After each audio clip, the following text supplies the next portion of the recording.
I just want something else. Alright, so what we're doing now, we're mixing up the gel coat, which is going to go on top of the release agent, and it's 1/2 of the hull. So Joe, how much roughly are you putting in? I'm going to put safely 50 grams, should be more than enough.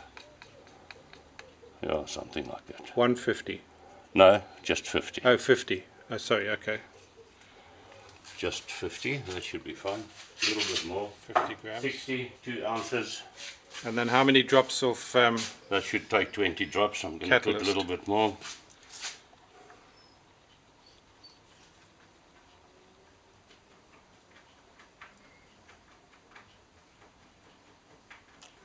Oh, that should be fine. Gave it a bit extra for luck. Oh, there's one thing I need to put in here, and that is a pigment. Putting some pigment so that you can discern which... so you put a different color pigment for each half of the hull. I use a different color pigment so it's easy to split the two halves. So you can see where they are.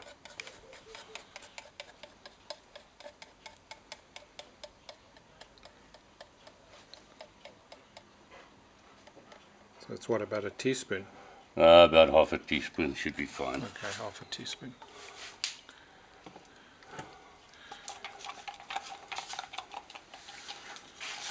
That pigment's very effective. Very, very effective.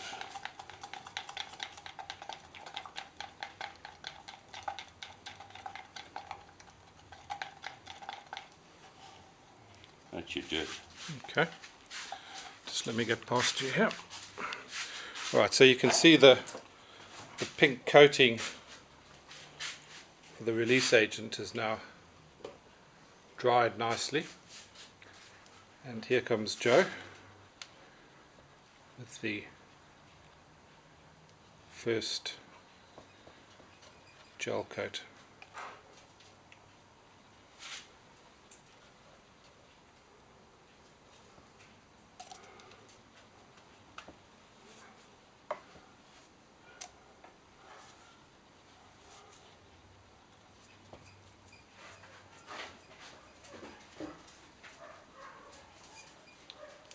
It's quite sticky.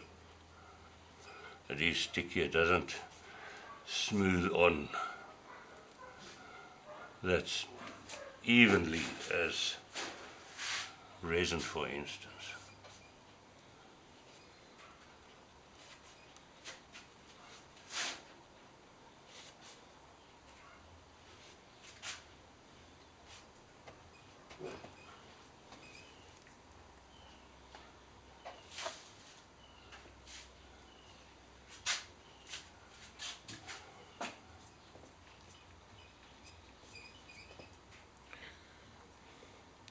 So what do you reckon is the ideal temperature to be doing this? We're a little bit too humid today, but...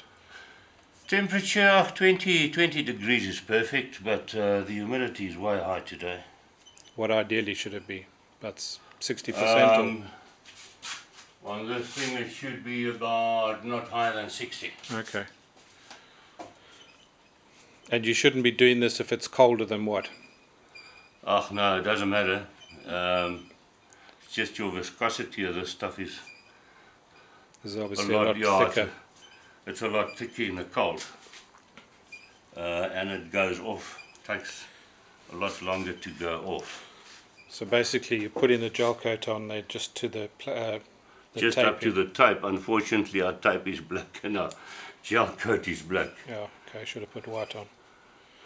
Something else for someone to think about when they're doing it.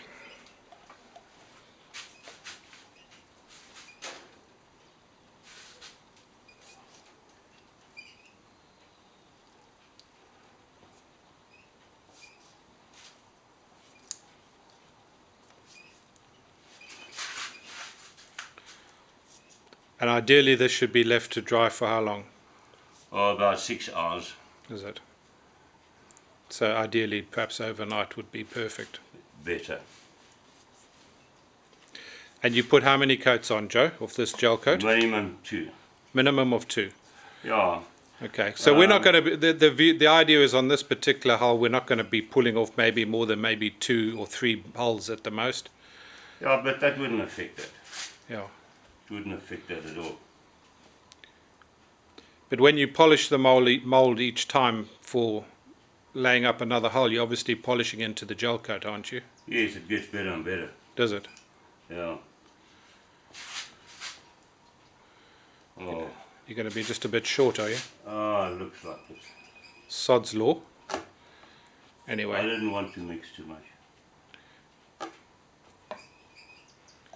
Gives you an idea. So that's putting on the first coat of gel coat, and ideally you should do a second coat sometime tomorrow. And I prefer putting multi-layers on, but thinner stuff. I don't like to put a thick gel coat layer on. Yeah. Because it chips off. Rather put 3 thin ones. Okay. And you would classify this as a thick one, would you? No, this is neither thick nor thin, but you can see the little marks here. Yeah. Which gel coat is a bugger because sometimes when you put the second coat on top of this one, you occasionally get a spot where it makes like crocodile skin. Okay.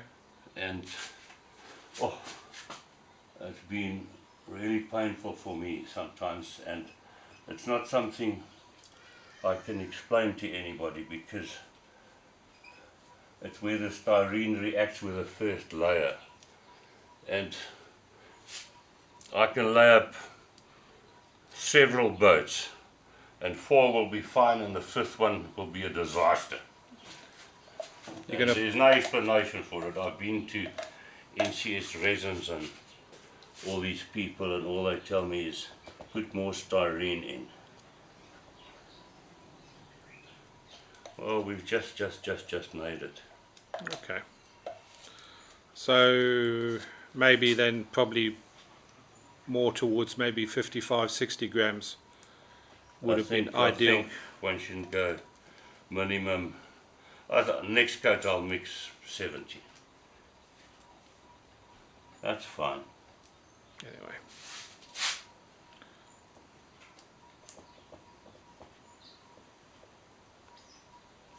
It's happening. Right, so that's laying on the first layer of gel coat.